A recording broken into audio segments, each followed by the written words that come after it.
dalilnya ada atau tidak. Paham ini? Kalau yang ibadah ditanya apa?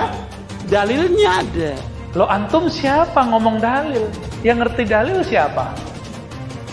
Orang yang ngaji Quran sunnah tiap hari, yang khatam Sahih Bukhari Muslim. Dalilnya ada atau tidak. Riyadhus Shalihin aja belum khatam-khatam, terus ngomong tidak dalilnya, dihisab oleh Allah Subhanahu Wa Taala. Hati-hati. Benar-benar orang kalau sampai di tahapan ini, dia akan sering ngomong boleh, tidak boleh, sunnah, bid'ah, halal, haram. Itu baru seperempat agama loh.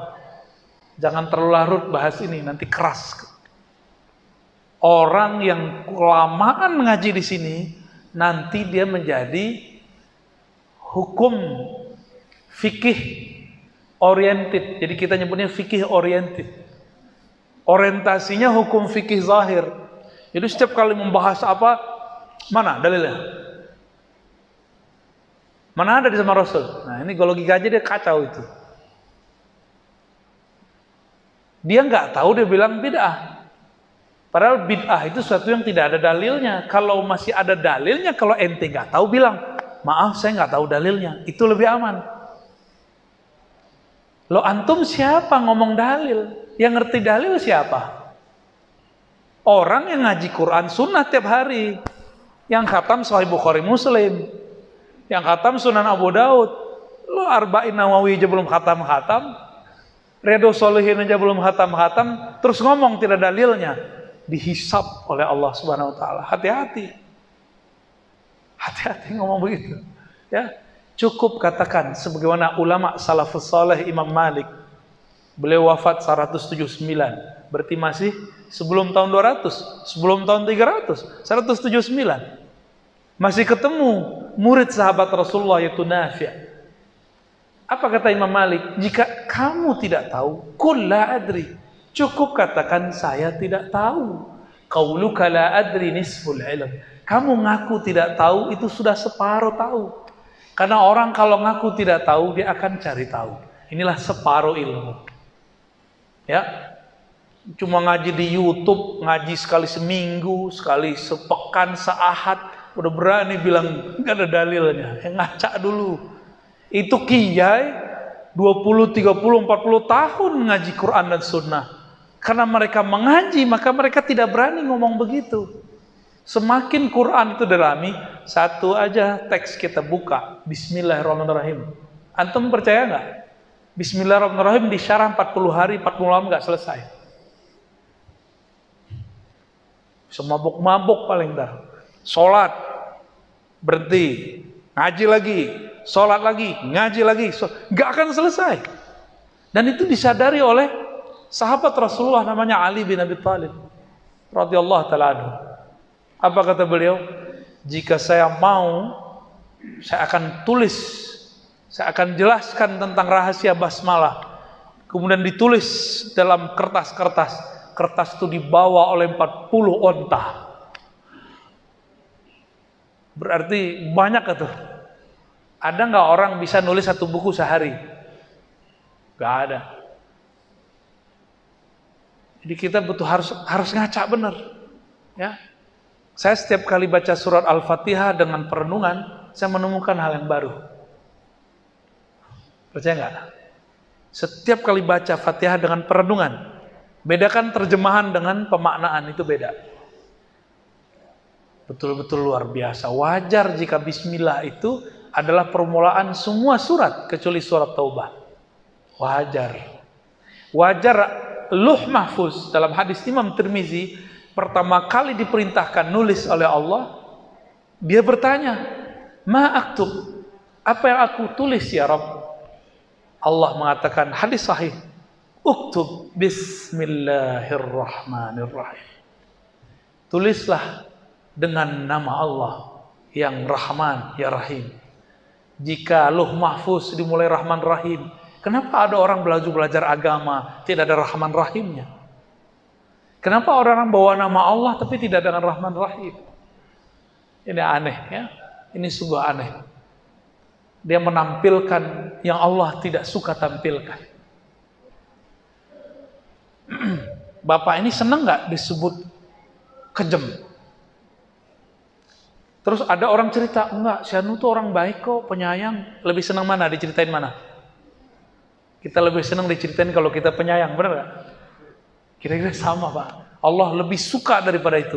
Walillahil matsalul a'la. Bagi Allah perumpamaan yang tinggi. Itu al-Islam tuh, ya.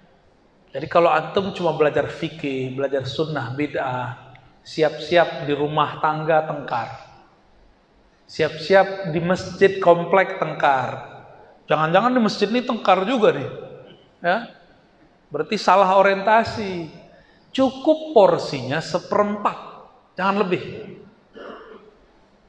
1/4 kedua kajian iman. Iman itu di kolbu, berkaitan dengan akal. Maka hujjah orang belajar hukum zahir itu nomor ayat, nomor hadis. Tapi kalau hujjah iman itu rasional. Adakah satu zarah di alam semesta wujud tapi tidak diciptakannya? Itu virus sebiji zarah. Kalau di Quran itu virus kan nggak kelihatan sama mata, bahasa Arabnya zarah. Itu disebut zarah.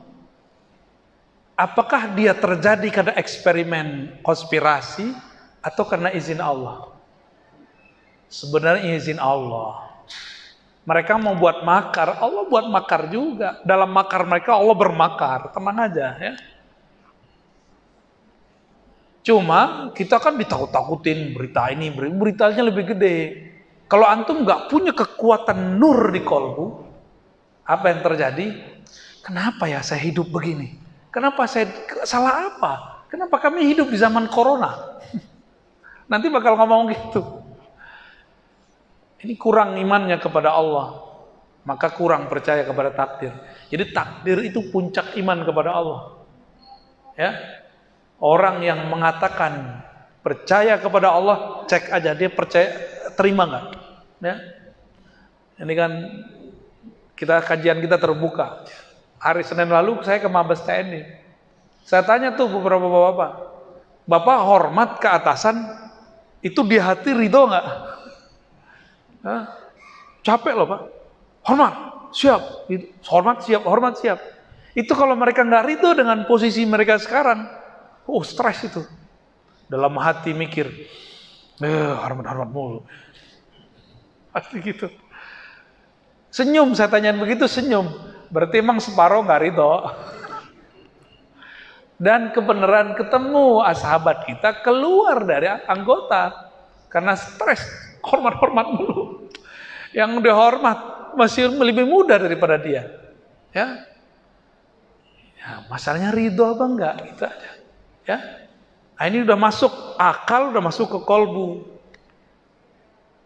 Ini dalil akal yang tunduk ke kolbu. Inilah yang disebut lahum qulubu ya'qiluna biha. Mereka punya kolbu yang dijadikan sumber berakal, berpikir. Jangan seperti kelompok-kelompok materialis yang kemudian dibungkus agama. Akalnya berdasarkan data tertulis. Itu data tertulis kan bisa aja dipalsukan. Bisa digiring kemana-mana loh. Ayatnya sama, pemahamannya bisa beda. Kok bisa? Saya baca hadis. Kullu bid'atin dolalah. Tapi saya nggak suka membid'ahkan orang loh. Kawan saya baca hadis, kullu bid'atin dolalah. Tapi kok jadi kenceng? Sama-sama ngomong hadis kullu bid'atin dolalah, sama-sama baca Sahih Muslim. Apa yang masalah? Ternyata perangkat ilmu dia ketika baca kullu bid'atin berbeda. Gitu. Ya. Itu bab iman ya. Saya mau tanya lagi, ridho nggak zaman pandemi? Ridho nggak dengan pekerjaan sekarang? Kalau ridho, selamat, sebentar lagi antum bahagia. Insya Allah ya. Karena kalau sudah ridho baru bisa masuk ke bab ihsan. Kalau nggak bisa masuk ke bab ihsan. Nabi ditanya mengenai ihsan. Apa itu ihsan? Jawabannya apa? Engkau menyembahnya seakan memandangnya. Jika tidak merasa memandangnya, maka merasalah dipandangnya. Kalau dikaitkan dengan hadis Nabi yang lain, hadis yang sahih juga, innallaha yanzuru ila qulubikum. Allah memandang ke dalam kolbumu. Berarti lafaz yang kedua itu adalah suasana kolbu. Allah memandang ke dalam kolbu. Jika kolbu merasa dipandang, itulah ihsan level 1. Yang lebih tinggi lagi, bukan hanya merasa dipandang, diperhatikan, tapi merasa seakan-akan bertemu Allah Subhanahu wa ta'ala.